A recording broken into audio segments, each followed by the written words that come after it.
بسم اللہ الرحمن الرحیم۔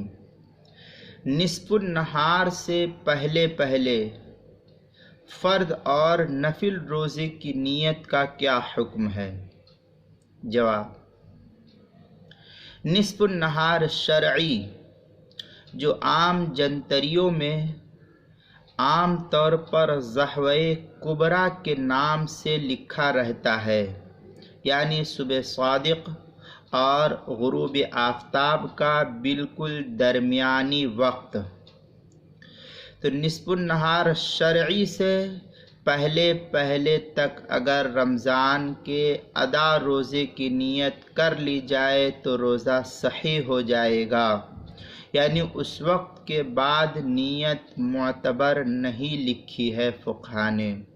چنانچہ شامیہ کی عبارت ہے فَيَصِحُّ أَدَاءُ صَوْمِ رمضان، اس کے تحت فتاوی شام کے اندر لکھا ہے، تیسری جلد 338 صفحے پر، جو زکریا بک ڈپو کا چھپا ہوا نسخہ ہے۔